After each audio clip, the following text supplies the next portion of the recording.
안녕하세요. TV 기독일보 늘 새롭게 진행의 박성호, 박인영입니다. 예, 저는 LA에서 이제 오래 살았댔는데 지금은 다른 데 살고 있지만 오렌지 카운티라고 아시죠? 오렌지 카운티 알죠? 오렌지 카운티 하면 뭐가 이렇게 떠오르세요? 오렌지 카운티 하면 처음에 제가 오렌지 카운티를 들었을 때 예. 와, 오렌지가 많이 나나? 이런 생각을 했었어요. 예. 미국에 와서 처음 듣고. 예. 근데 가보니까 진짜 예쁘고 좋은 동네들이 많더라고요. 예, 그쪽에. 많죠. 예. 네. 근데 최근에 또 아드님이 그쪽 네, 플러튼 쪽에. 플러튼 쪽에. 네. 터를 잡았죠. 터를 잡아서. 네, 네. 그러면 이제 가끔도 내려가시게 되겠네요. 네. 그 외에도 오렌지 카운티 갈 일은 많더라고요. 맞아요. 여러 가지 일들이 맞습니다. 거기 네. 한국 분들 많이 있어요. 많이 있어요. 제가 좋아하는 분들 많이 사세요. 맞아요. 예. LA에도 굉장히 좋은 교회들 많지만 오렌지 카운티에도 훌륭한 교회들, 그럼요. 정말 아름다운 교회들 많습니다. 대단한 예. 교회들도 많이 있죠. 맞습니다. 네. 그런데 그 아름다운 많은 교회들 중에서 오렌지 카운티 제일 장로 교회라는 교회가 있습니다. 네. 예. 제가 이렇게 비치길에 차 타고 가면서 예. 본 거. 오늘 그 교회를 담임하고 계신 김종규 목사님 모셨습니다. 목사님 어서 오십시오. 네, 어서 반갑습니다. 오세요. 안녕하세요. 반갑습니다. 늘 새롭게 우리 시청자 여러분께 한번 인사 좀 해주시고요. 최근 근황 좀 간단하게 말씀해 주시죠. 네, 반갑습니다.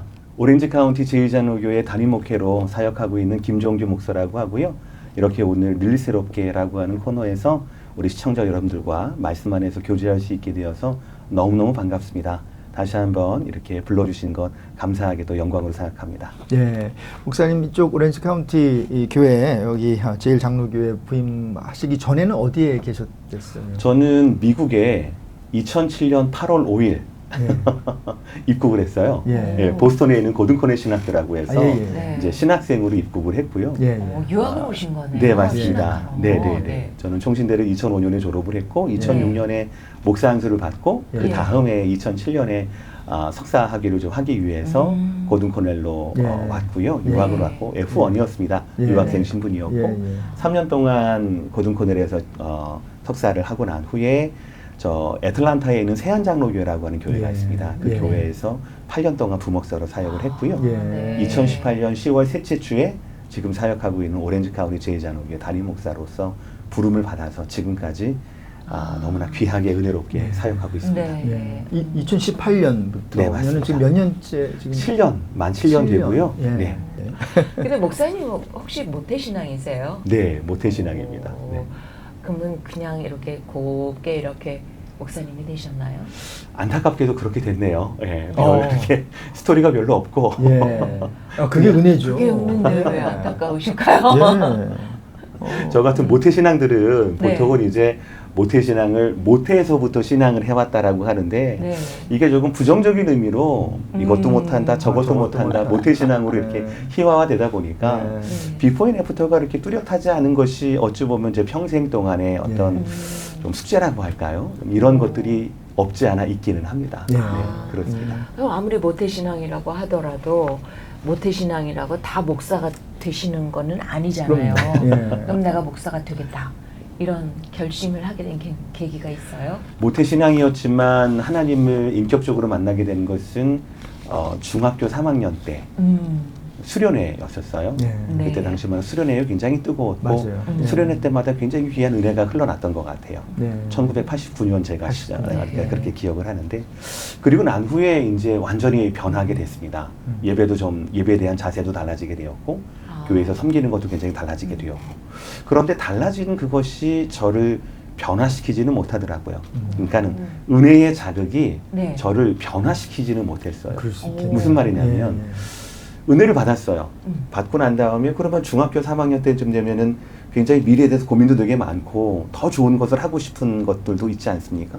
근데 그 가운데 좀 건강한 신앙이 있었으면 좋았을 텐데 그렇지 네. 않고 그 당시만 하더라도 참 대견스러운 거는 인간이 가질 수 있는 직업 중에서 가장 아름답고 경건하고 좋은 것은 목회다라고 하는 생각이 들었어요. 근데 그건 참 인간적인 좋은데. 생각으로. 네. 네네. 설교하는 목사님 개척교회를 다녔지만 네. 설교하시는 목사님 30-40명 있는 교회에서 설교하시는 목사님이 너무나 경건해 보이고 거룩해 보이고 좋아 보였거든요. 네. 근데 다른 면에서는 나 같은 사람은 저런 목사님이 될 수가 없다라는 마음이 생겼어요. 네. 왜인지는 모르겠어요. 그랬을까요? 모르겠어요. 그게 뭐 사춘기인지 뭔지는 모르겠지만 하여튼 목회라고 하는 것이 너무나 고교라고 너무나 경건해 보이고 그랬지만 나는 그럴 수는 없다. 예. 차라리 나는 그냥 돈 많이 버는 장로가 되어서 목사님을 도와야겠다라고 하는 어떤 그런 생각이 있었어요. 예. 모태신앙이었지만 아마 주변에 목사님들이 안 계셔서 아마 그랬던 것도 있었을 텐데 이제 그러다가 그런 또 귀한 사역에 대한 마음을 가지고 대학을 들어가면서 정말로 마음껏 사역을 시작하게 됐습니다. 예. 근데 그때 말씀의 깊이를 알게 됐어요. 개척교회다 보니까 아무래도 전도사님들이나 이런 분들이 좀 많이 안 계시다 보니까 대학교 1학년, 2학년 늦게밖에 안 했던 청년이 공과를 준비하고 교환을 준비하고 성경학교를 또 인도하면서 사역이 주는 또 그 안에서 말씀을 준비하고 공과 공부를 준비하는 예. 기쁨을 제가 알게 됐어요. 예. 그래서 하나님께서 혹시 나를 부르시는 게 아닌가라는 그런 마음이 있었고 근데 아마 아시는지 모르겠지만 전통적으로 한국 교회에서 어릴 때부터 교회에서 자고 나라니까 문화적인 그리스도인에 대해서 좀 약간 따끔한 비판을 하시는 분들이 이렇게 말씀을 하시거든요. 그거 진짜 네 믿음이 아니야. 그렇죠. 친구가 믿으니까 환경이 믿으니까 주는 예. 믿는 것처럼 여겨지는 거지. 예. 진짜 네 믿음의 실력은 남자들은 군대를 가봐야 알고 음.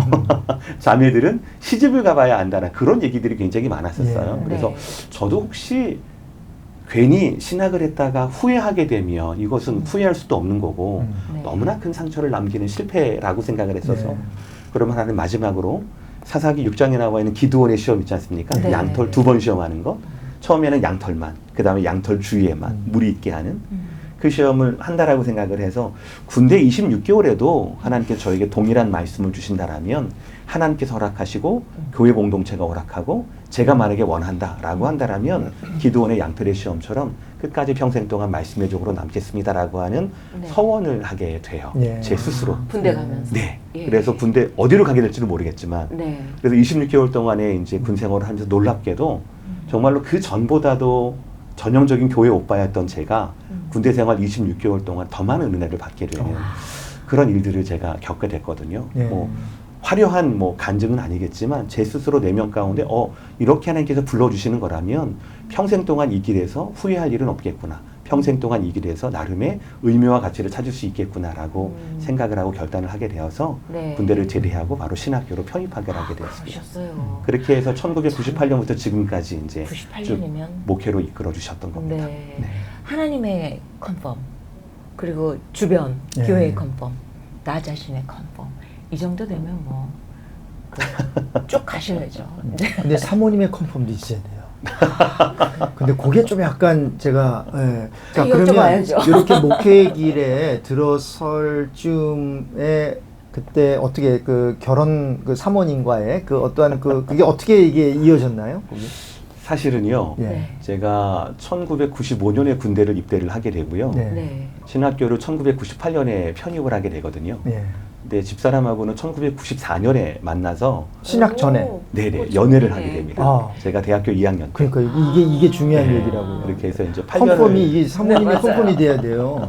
8년을 이제 사귀고 오. 그러니까 너무 감사한 거죠. 예, 네. 너무 감사한 게 뭐냐면 일단은 제가 이제 일반대를 다닐 때 집사람을 만나게 되고 제 고민과 기도와 이런 모든 것들을 다 공유를 하고 군대에서의 어떤 그런 좌충우돌과 내면의 어떤 고민들 이런 것들도 다 나누게 되고 또 졸업하고 그 군대 제대하고 신학교 편입하고 했던 모든 이런 과정들을 저만 홀로 이렇게 좌충우돌하지 않고 집사람하고 공유할 수 있어서 저도 나름대로 학교에서 사역 현장에서 준비가 되었던 것만큼 집사람도 이제 소위 말하는 사모로서의 어떤 그런 준비를 8년 동안 해주어서 예. 유학 기간에도 참 너무 귀했고요. 지금 네. 사역을 하고 있는 중에서도 가장 귀한 제 동역자로서 또 든든한 지원군으로서 함께하고 있습니다. 그럼 목사가 되겠다 했을 때 사모님은 뭐 거기에 대한 뭐 어떠한 뭐 힘든 마음은 없으셨나요? 그게 너무 고마웠어요. 제가 이런 마음들을 쭉 얘기를 하고 당신 제가- 무엇을 하든지 네, 네. 내가 따르겠나이다. 혹시 들으셨던 말씀인가요? 뭐 누구한테? 사모님한테. 제 와이프는요. 네. 사모 될 줄은 몰랐댔어요. 이 너무 은혜죠. 샥이었어요. 은혜죠. 네, 은혜죠. 정말. 네, 뭐 오늘 제 인터뷰는 아닙니다. 네. 아니, 근데 그래서 서로 그 양쪽 그 두 부부 목사님과 사모님이 만나서 서로를 위한 지킴이가 돼주는 그런 역할을 하셨을 것 같은데요. 도움이자. 그러니까 너무 재밌는 게 네. 갈등이 있었거나 좀 한쪽만 너무 뜨겁거나 한쪽은 너무 생각이 없거나 그러면 참 쉽지가 않았을 텐데 제가 이제 군대를 입대를 해야 되는데 네. 입대하기 전전날 이제 집사람을 동네 놀이터로 불러다가 네. 이제 거의 이제 마지막 밤이죠 그 밤이. 네. 근데 상상하시는 그런 밤은 아니고 드라마 어떤 그 한 장면인 것 같은데. 아, 그림을 그리고 있었어요. 네. 그때 제가 기도를 하면서 네. 무슨 메모를 적어갔어요.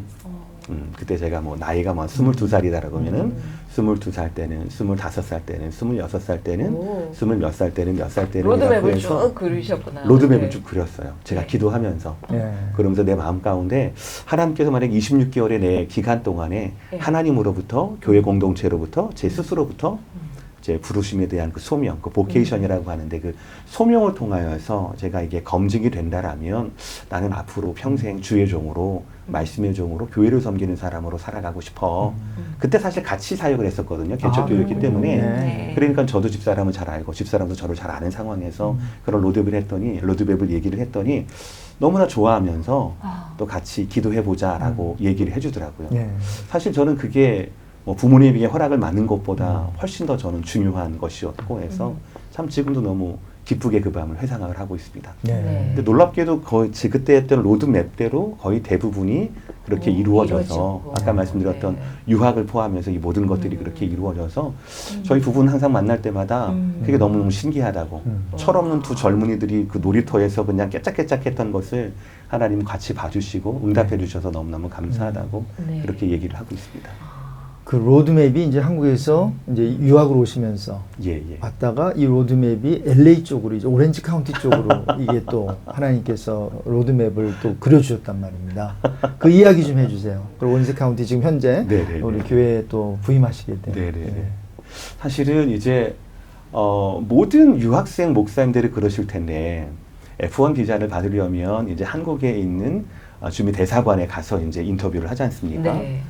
그래서 이제 저는 사실은 미국에서 목회한다는 생각을 하지를 못했었어요.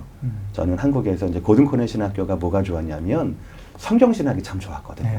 그래서 저는 성경을 조금 더 깊이 있게 알고 싶어 했고, 그리고 미국 같은 경우에는 영어권 같은 경우에는 그 성도들이 한 20년에서 30년 사이에 굉장히 권위 있고 많이 읽히는 영어 번역본들이 계속 업데이트가 되거든요. 예. NIV도 있고, 그렇죠. 여러 가지 번역본들이 NASB도 예. 있고, 뭐 ESV도 있고, NLT도 있고, 굉장히 많은, 그러니까 예. 세대에 맞는 번역들이 읽혀지게 되는데, 그 당시만 하더라도 한국의 번역 성경은 개혁 굉장히 한글밖에 없었죠. 개혁 한글 오래전에 있었던 거, 예. 그리고 뭐 6.25 때 있었던 예. 거, 뭐 읽어도 잘 못 알아듣는. 그래서 만약에 하나님 은혜를 주신다라면 성경 한 권이라도 제가 좀 번역하는 작업에 좀 예. 참여할 수 있다라면 너무나 큰 영광이겠다라고 하는 그런 좀 소박한 꿈이 있었어요. 예. 그래서 이제 유학을 오게 된 것이거든요. 예. 네. 그래서 이제 사실은 이제 뭐 다시 이제 한국으로 돌아가서 한국에서 목회를 한다라고 하는 그런 상황이었는데 하나님께서 그것을 많이 좀 강권적으로 트시더라고요. 예. 그래서 저도 굉장히 좀 당황했죠. 만약에 그걸 알았다라면 제가 크레딧 카드를 좀 미리 좀 뚫어가지고 좀 어떻게 좀 도움을 받을까 했었었는데 예. 아무런 그런 것도 없어가지고 어찌하든 하나님께서 그렇게 강권적으로 역사를 해주셔서 이제 졸업을 해야 하는데 사역지가 정해지지 않는 곳 가운데 이제 마지막으로 이제 기도하면서 어플리케이션을 넣었고 그래서 그 어플리케이션 가운데 어플을 받아서 사역을 시작했던 것이 지금 조지아에 있는 애틀란타 세안장로교회였습니다. 네. 놀랍게도 군대 생활하고 비슷했던 것 같아요. 그 이민교회라고 하면 사실은 한국 출신 목사님들은 굉장히 좀 많이 두려워하고 어려워하거든요. 언어와 문화 차이뿐만 아니라 영성의 흐름을 저희는 좀 잡을 수가 없기 때문에 예. 3년밖에 되지 않았지만 보스턴에서 이민교회를 부목사로 섬겼는데 거기도 좀 쉽지는 않더라고요. 예. 근데 뭐 저는 그렇게 심각하게 생각하지 않았거든요. 왜냐하면 저는 한국으로 갈 거니까. 예.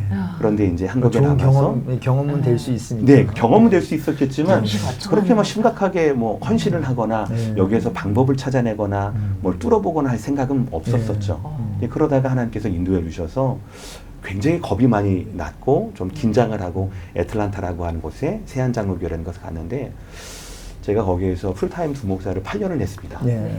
너무너무 즐거운 경험이었어요. 그러니까 군대하고 비슷해요. 제가 긴장을 하고 하나님께 나를 이렇게 시험하면 어떡하나? 라고 하는 마음으로 반신반의하는 마음으로 하나님이 인도하신다는 건 믿겠지만 예. 그 인도하심이 과연 나에게 기쁨이 될까? 네. 라고 하는 그런 마음으로 갔지만 그 문턱 때마다 하나님께서 너무나 귀한 공동체와 너무나 귀한 교회 공동체를 허락해 주셔서 정말 재미있게 또 기쁘게 또 의미 있게 사역했던 기억이 있습니다. 그럼 8년 그 사역하시다가 이제 오렌지 카운티 쪽에서 이쪽 LA 쪽에서는 네네. 어떤 계기로 여기까지 오시게 됩니까? 그러니까 보통 제 주위에 있는 이민교회 부목사님들은 많이 오래 사역을 해보셔야 한 5년 정도 그렇죠. 사역을 하시더라고요. 예, 예. 근데 8년 정도 사역을 하고 나니까 제 마음 가운데서도 단독 목회라든지 단위 목회에 대한 그런 꿈을 꾸기도 하고요. 또 하나님께서 개척에 대한 그런 마음도 예. 좀 주시기도 하셨어요. 모든 것들을 다 내려놓고 이제 하나님께 묻고 하나님 개척 아니면 단위 목회 어느 곳은 좋습니다. 인도하시는 대로 따라가겠습니다라고 하고 기도하면서 또 집사람하고 그때 기도를 하면서 이제 또 그때 또 어플리케이션을 넣었죠. 그런데 제가 지원했던 교회 중에서는 제가 생각하지 못했던 굉장히 건강하고 좋은 교회, 오래된 전통의 교회인 우리 오렌지 카운티 제이자노에서 전화를 주셔서 너무너무 감사했죠. 그때도 참 재미있는 게 개척을 한다고 이제 그때 다 섬기던 담임 목사님하고 좀 그 개척에 대한 또 의논도 좀 드리고 지역도 좀 말씀을 드리고 이런 상황 가운데 허락하신 몇 가지 지역 중에서 집사람하고 얘기를 하면서 지금 할 수 있는 것 중에는 2가지밖에 없다. 열심히 기도하면서 어플리케이션 넣고 그리고 또 개척할 수 있는 곳도 우리가 좀 한번 다녀보자라고 해서 매주 월요일마다 집사람하고 마치 옛날에 그 땅밟기처럼 있잖아요. 네. 그래서 만약에 좀 어느 지역에서 교회가 없는 지역이 한인교회가 없는 지역에서 어떻게 네. 우리가 개척을 하면 좀 도울 수 있을까를 고민을 하다가 처음으로 찾은 지역이 있었어요. 네. 처음으로 찾은 지역에 미국 큰 교회들 렌트를 해야 되니까 큰 교회들을 한번 돌아보면서 좀 지쳤어요. 그때 아유 여기서 우리가 과연 개척을 할 수 있을까? 하나님이 어디로 인도하실까? 라고 하고 이제 첫 번째 투어를 마치고 난 후에 점심을 먹으러 늦은 점심을 먹으려 어떤 중국집에 딱 들어갔거든요. 네. 딱 들어가서 딱 내리는데 네.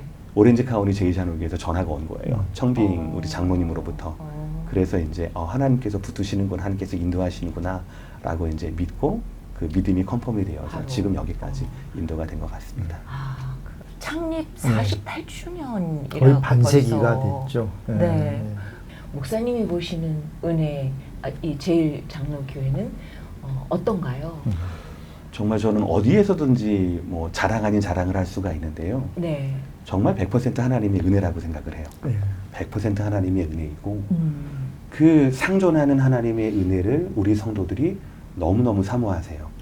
그러니까 그것이 교회 자체인 것 같아요. 그 예배소서 2장 19절을 보면은 하나님께서 우리 교회를 하나님의 권속이라고 표현을 하시지 않습니까? 그 권속이 좀 어려운 말이지만 가족 구성원, 가족이라는 뜻이잖아요. 네. 예배소서 2장은 사실은 그 전에는 유대인은 유대인들끼리, 이방인은 이방인들끼리 이렇게 되는데 예수 안에서 이 둘이 하나가 되고 가족이 되어서 그것이 교회다라고 이렇게 말씀을 하시거든요. 그것처럼 굉장히 다양한 분들이 계심에도 불구하고 예. 그분들이 하나님의 은혜를 간구하고 특히 말씀의 은혜를 간구하는 데 있어서는 진짜 하나가 되는 그런 교회입니다. 그래서 제가 부임을 했을 때가 41주년이었어요. 예. 지금 7년 지나니까 48주년이죠. 이제 내후년이 이제 50주년 희년이 되는 해입니다. 그러네요. 예. 그래서 제가 7년 동안 사역을 하면서 가만히 지켜보면 너무너무 감사해요. 정말 하나님의 은혜를 구하는 분들이고 어떤 담임 목사의 어떤 리더십이나 이런 것들로 해서 교회가 아름답게 그거는 정말 아닌 것 같아요. 왜냐하면 제가 사실 담임 목회 처음이거든요. 우리 교회가. 네. 그럼에도 불구하고 우리 성도님들이 네. 말씀을 사모하시고 하나됨을 사모하시고 개인의 주장과 다름보다는 교회의 하나됨을 굉장히 사랑하시는 우리 성도님들이 계시기 때문에 네. 교회가 아름답게 지금까지 유지가 되고 있지 않나라고 생각을 합니다. 저는 지금까지 빚지는 마음으로 그렇게 목회하고 있습니다. 예. 보통 이민 한인 교회는 참 굉장히 도전적인 그런 부분이 좀 있고 네. 쉽지 않을 수 있는 부분들이 없지 않아 있는 것 같거든요. 네, 맞습니다. 물론 또 LA 그 지역과 오렌지 카운티 지역은 또 다를 수도 있을 것 같아요. 저는 그 아래쪽으로는 내려가지 못했지만, 근데 이제 사실은 그 유학 오셨을 때, 그 2, 3년 아까 하셨을 때는 또 이렇게 또 한국으로 돌아가실 줄 알고 그냥 경험 삼아 하셨는데 이제 본격적으로 목회를 하시면서 모든 게 다 좋을 수는 없잖아요. 그렇죠? 그리고 또 이런 어떤 목회에 도전이 있을 수 있는데 그 중에 하나가 특히 담임 목사가 갖게 되는 부담이 부흥이라는 거거든요. 근데 사실 부흥이라는 게 이게 무엇이 부흥이고 그리고 왜 부흥해야 하는지 이런 게 굉장히 중요하잖아요. 그냥 부흥만 한다고 뭐 건강하다, 좋다라고 말할 수는 없는데 거기에 대한 목회자의 그 철학, 목회 철학이 굉장히 중요하다고 생각이 되는데 목사님은 어떠세요? 이 부흥이라고 하는 그 단어와 이 단어가 주는 어떤 목회의 방향 어떠신지요? 저는 부흥을 생각을 하면 항상 어떤 그림이 그려져요. 굉장히 아름다운 숲입니다. 숲을 보면 나무도 굉장히 많고 풀도 많지 않습니까? 이게 적당히 조화롭잖아요. 근데 주로 이제 이걸 숲으로 부르는 것은 보통 나무 때문에 숲이라고 불러요. 근데 부흥이라고 말씀하셨는데 그 부흥도 사실은 우리가 느끼는 현상적인 부흥이 있고 우리가 정말 하나님께서 원하시는 본질로서의 부흥이 있다라고 생각을 합니다. 예. 저는 그 두 가지를 끊임없이 구별을 해야 한다고 생각을 하거든요. 화려하고 사람들이 많이 드나들고 건물이 높아지고 재정이 사람. 많이 되고 이런 현상적인 부흥은 비유하자면 꽃과 같다라고 저는 생각을 합니다. 예. 꽃이 피고 지고 피고 지고 피고 지고 그 화려함에 주는 유익이 분명히 있을 거라고 생각을 합니다. 예. 그러나 성경 말씀을 보게 되면 하나님은 한 번도 우리를 꽃으로 비유해서 그 꽃과의 비유를 통하여서 우리에게 긍정적인 것을 주신 적은 별로 없어요. 늘 우리에게 나무를 말씀하시거든요. 네. 나무를 말씀하시는 이유는 한 가지로 생각합니다. 열매 때문에 나무를 말씀하시는 것 같아요.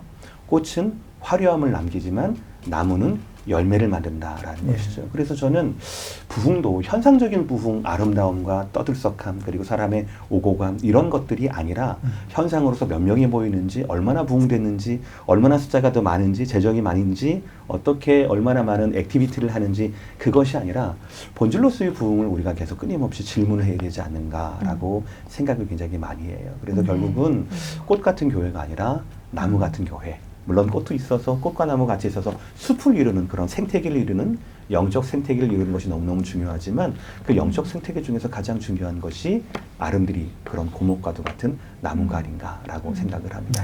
이 다음 세대 굉장히 중요한 것 같아요. 이 다음 세대에 대한 어떤 그 비전이 있으시다면 거기에 대해서 좀 말씀해 주세요. 많은 교회들이 아마 똑같은 숙제를 가지고 있는 것 같아요. 많은 교회들이 굉장히 똑같은 숙제를 가지고 있고 저는 그것을 그런데 아까도 부흥 때도 말씀드렸지만 현상과 본질을 끊임없이 우리는 질문을 해야 되지 않을까? 안 그러면은 우리가 현상을 쫓기에 급급해서 그냥 시대에 떠내려가게 되는 왜냐하면 시대를 제대로 본질을 파악하지도 못하고 답도 주지 못한 상태에서 이것 해보고 저것 해보고 이것도 안 되고 저것도 안 되는 그런 소모적인 일들만 하게 되지 않을까라는 생각을 하게 됩니다. 그래서 제가 생각하는 다음 세대의 키워드는 언약의 계승이 아닌가라는 생각이 언약의 들어요. 계승. 예. 언약의 계승이 아닌가라고 생각이 듭니다. 보면은 성경을 읽으시다가 네. 재밌는 게 뭐냐면 이제 매해 새해마다 이제 성경을 읽으시잖아요. 근데 성경을 이제 창세기부터 오늘 1독을 하겠다 싶어가지고 쭉 읽으시다가 창세기는 너무너무 좋아요. 두 번에 좀 힘든 부분이 있어요. 첫 번째는 레위기 자체입니다. 레위기는 뭐 읽어도 이게 무슨 의미가 있는 건지 모르겠고 뭐 그래요. 그런데 끝까지 참고 레위기를 읽어요. 그러고 난 다음에 또 두 번째는 바로 뭐냐면 출애굽기를 읽었는데 민수기를 또 읽을 때 또 요즘 말로 말하면 이제 현타가 옵니다. 이거 읽은 것 같은데 내가 잘못 펴지 않았을까? 라고 그러거든요. 가만히 보면 출애굽기 역사하고 민수기 말씀하고 비슷해요. 같은 언약이거든요. 그런데 출애굽기의 대상과 민수기의 대상은 다릅니다. 출애굽기의 대상은 방금 430년 동안 애굽에서 종되었던 사람들이 홍해를 건너서 이제 광야를 지나서 가나안을 가야 하는 이분들의 숙제는 광야를 견디는 거예요. 그리고 이분들은 사건을 통하여서 하나님 만난 사람들이에요. 그분들을 향한 말씀이 출애굽기의 말씀이에요. 그런데 민수기 말씀은 잘 아시다시피 이분들은 그 세대가 아니에요. 이분들은 이미 광야에서 나고 자란 세대예요. 이분들은 사건이 아니라 말씀을 통하여서 하나님 만난 사람들이에요. 이분들의 비전은 광야를 거치는 게 아니라 이제 요단강을 건너서 저 가나안 땅을 정복하고 정착하는 거예요. 출신도 다르고 하나님 만난 사건과 말씀이라는 건 완전히 다르고 비전도 달라요. 그런데 놀랍게도 출애굽기와 민수기는 말씀이 똑같아요. 메시지가 똑같아요. 저는 요즘 들어서 더 많은 생각을 많이 해봅니다. 마치 저희가 다음 세대를 위해서는 메시지도 어느 정도 변형이 되고 조금 더 캐주얼하게 되고 어느 정도 문화적으로 옷을 입혀서 다음 세대에게 주지 못해서 혹시 우리가 이렇게 어려움을 당하고 있지는 않는가라고 하는 반성이 주를 이루고 있다고 생각해요. 물론 그 부분은 우리가 고려해야 할 부분도 있다고 생각을 합니다. 그러나 출애굽기와 민수기의 말씀이 동일하지만 전혀 다른 대상하게 하나님께서 동일한 말씀을 주셨다라는 것을 생각을 한다면 그러면 우리가 혹시 계승해야 할 것이 언약이나 옷이나 현상으로서의 부흥이나 건물로서의 교회가 아닌가? 혹시 전통을 50년 지켜왔으니까 60년 지켜와야지 전통이 혹시 우리가 계승해야 할 뭔 주체로 우리가 생각하고 있지는 않는가? 사실은 우리가 계승해야 할 것은 언약 자체인데 말씀 그 자체인데 우리에게 구원을 불러일으키는 하나님의 살아있는 말씀 그 자체인데 우리가 혹시 이것을 혼동하고 있지는 않나? 바로 이 지점에서 우리가 먼저 확인을 해야 우리가 무엇을 양보하고 무엇을 우리가 또 다운그레이드하고 무엇을 적용해야 할지의 그 선이 분명하게 나오지 않을까라고 생각을 합니다. 그래서 2세를 위해서 있지만 결코 2세가 주인이 되는 것이 아니라 하나님 말씀이 주인이 되고 그 언약이 1세대들에게도 또 2세대들에게도 동일하게 계승이 되었던 것처럼 그 원리들이 우리 교회에서 좀 찾아내고 또 계승되어지는 원리가 되었지 않을까라고 생각을 합니다. 그러면 이제 오렌지 카운티 제일장로교회에서 그런 어떤 코어 핵심 본질적인 것은 계승을 해줘야 되는데 이거를 본질이 본질답게 계승되기 위해서 어떤 방법들을 마련을 해보자 하는 그런 연구도 같이 가고 있으신가요? 네, 그렇습니다. 근데 사실 이렇다 할 결과를 말씀드릴 수 있으면 참 좋을 텐데 그러면 제가 늘스럽게가 아니라 세미나를 하고 있지만 아직은 제가 7년 차라서 아직은 너무너무 부족하고요. 그럼에도 불구하고 재미있는 것은 모세에게서 여호수아에게로 리더십이 이양이 되지 않습니까? 그런데 그 리더십이 이양이 될 때 모세가 여호수아에게 요구한 게 별로 없었어요. 모세가 여호수아에게 무슨 세미나를 하거나 특강을 하거나 야 너 이렇게 해야 돼 이렇게 목회해야 돼 라고 말씀하지 않으셨거든요. 너무나 자연스럽게 여호수아는 너무너무 두려워했거든요. 근데 그때 하나님께서 강하고 담대하라 강하고 담대하라 강하고 담대하라 그렇게 말씀하셨거든요. 저는 그것으로 여호수아의 리더십은 충분했다라고 생각을 합니다. 그래서 저는 우리 이엠 목사님들하고 첫 번째 두 가지를 가장 좀 중요하게 생각을 합니다. 첫 번째는 바로 뭐냐면 제가 모세는 아니지만 인격적인 신뢰라는 것이죠. 그러니까 여호수아가 40년 동안 모세를 봤지 않습니까? 그것이 사실 학교 역할을 했을 거 아니겠어요? 시내산 위에서 모세가 하는 게 엎드릴 때 가장 가까운 곳에서 여호수아는 그것을 지켜봤고 기다렸다는 것이죠. 인내하고 기다리고 본받으려고 하고 어떻게든 도우려고 하고 했던 그런 신뢰의 사역에서의 어떤 신뢰관계가 가장 중요하다라고 생각을 하고요. 두 번째로는 말씀드렸던 대로 우리가 언약의 계승인 것처럼 말씀인 것 같아요. 제가 뭐 영어 설교로 유창하게 준비를 해서 할 수는 없겠지만 항상 말씀의 어떤 수준이라든지 설교의 수준이라든지 목회의 모든 방향들이 하나님 말씀에 근거해서 그 말씀을 가르치고 그 말씀을 왜곡되지 않게 전달하는 것 거기에 제1우선순위를 둔다라고 한다라면 더 구체적이고 더 지혜로운 또 선배님도 많으시니까 그분들의 도움을 통하여서 계승이 되지 않을까라고 기대하고 있습니다. 결국 하나님께서도 그 여호수아에 보면 좀 말씀하신 대로 그 모세가 별로 이렇게 뭐 전달 교육한 게 별로 없어요. 그럼 결국 하나님께서도 이 율법책을 내 입에서 떠나지 말게 하며라는 말씀 주시지 않습니까? 여호수아 1장에서. 그러니까 결국은 지금 목사님 말씀하신 그 말씀 붙들고 가는 거죠. 모세에게 광야에서 주신 그 말씀, 그 동일한 말씀을 또 여호수아는 새 지도자로서 입에서 떠나지 않게 하고 그것을 또 지키게 하고 가르치는 그런 역할. 그것을 이제 오렌지 카운티 장로교회가 지금 하고 계시고 또 앞으로도 계속 하실 것 같습니다. 근데 또 한 가지는 뭐냐면요. 리더십은 좀 다른 문제인 것 같아요. 우리가 모세교가 아니지 않습니까? 그러니까 모세가 떠난다고 해서 말씀이 떠나는 것은 아닌데 우리 한인교회들 같은 경우에는 강력한 한 분의 카리스마 있는 그런 담임 목사님, 그분의 능력, 그분의 리더십, 그분의 스타일 이것이 마치 교회 전체를 디자인하고 교회 전체의 색깔이 되는 경우가 너무너무 흔한데 이것은 문화적으로도 성경적으로도 맞지 않지 않나라는 생각을 많이 하게 됩니다. 예. 그래서 제가 언약의 계승이라고 말씀드렸는데 이것은 저뿐 아니라 제가 3대 단임 목사지만 4대 단임 목사, 5대 단임 목사 누구라도 이것은 언약의 계승이라고 하는 원칙은 지키되 리더십은 얼마든지 하나님께서 원하시면은 모세에게 여호수아에게로 이양이 됐듯이 그렇게 하나님 뜻에 순종하는 것, 예. 하나님의 종으로서 살아가는 것, 그렇게 사역하는 것, 하나님의 목적이 되지 않고 수단이 되는 것, 그것이 맞는 것이 아닌가라고 예. 생각을 합니다. 예. 멋지십니다. 아유, 예. 시간이 거의 다 이제 다 네. 됐는데요. 이제 7년 이제 네, 목회를 맞습니다. 하시고 한참 더 남으셨잖아요, 그렇죠? 네네. 예, 주님이 오시는 날까지 남으셨는데 우리 시청자 여러분들께 또한 격려의 말씀, 또 축복의 말씀 해주신다면 어떤 말씀을 좀 해주실 수 있으실까요? 쉽지 않은 시기이지만 믿음을 가지고 또 교회를 지키는 신실한 여러분들의 헌신과 여러분들의 예배, 특히 말씀에 대한 여러분들의 갈급함이 우리 한인교회를, 이민교회를 지켜왔다라고 저는 그렇게 굳게 믿습니다. 그리고 아직까지는 여러분들의 덕분에 그리고 또 여러분들의 귀한 그 영성 덕분에 교회가 지켜지는 것을 감사함으로 고백하고 있는 단계입니다.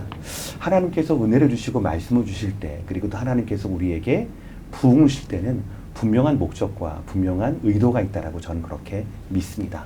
부흥을 현상으로 다루지 않고 부흥을 소비적인 것으로만 다루지 않고 부흥을 하나님의 목적이 있는 움직임과 하나님의 움직임이 있는 성령의 운행으로 우리가 보았을 때 드러나지 않았던 더 큰 기쁨이 저와 여러분 우리 모든 교회 가운데 임하지 않을까라고 생각을 합니다. 본질인 부흥, 본질인 말씀, 본질인 언약 이것들을 우리가 더욱더 깊이 있게 생각하고 더 추구한다라면 하나님께서 또 층이 다른 또 차원이 다른 귀한 은혜를 저와 여러분 가운데 저의 영혼과 여러분의 교회 가운데 주시지 않을까라고 기대합니다. 각자의 곳에서 주님 오시는 그날까지 인내하며 주의 영광을 바랄 수 있는 저와 여러분 모두가 되시기를 진심으로 축복합니다. 감사합니다. 아멘. 감사합니다. LA뿐만이 아니라 오렌지 카운티 그 네. 교계 또 한인 교회들 우리가 응원하면 좋겠고 네. 또 목사님께서 아름다운 교회 다ним하고 계신데 아름다운 이야기들 더욱더 많아지기를 우리가 함께 기도하겠습니다. 네, 우리 감사합니다. 한번 오렌지 카운티 화이팅 한번 해볼까요? 오렌지 카운티 화이팅! 네, 오늘 귀한 자리에 주셔서 감사합니다. 감사합니다. 네. 감사합니다. 네. 감사합니다. 네, 오늘 TV 기독일보 늘 새롭게 오렌지 카운티 제1장로교회 다니고 계신 김종규 목사님과 함께 아름다운 우리 하나님의 이야기 또 교회의 이야기 부르심과 부흥에 대한 이야기 나누었습니다. 항상 교회에 대한 이야기 할 때마다 나눌 때마다 우리의 마음이 굉장히 설레고 참 우리의 마음속에 뭔가 이렇게 소망이 깃들여지는 것을 느끼게 되는데요.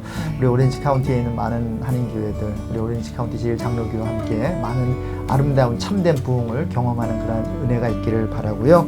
시청자 여러분, 여러분이 섬기시는 그 교회에도 또 동일한 은혜가 있기를 바라면서 다음 이 시간에 저희들은 찾아뵙도록 하겠습니다. TV 기독일보 지금까지 늘 새롭게 진행의 박성호, 곽윤영이었습니다. 예, 그럼 평안하십시오. 안녕히 계십시오.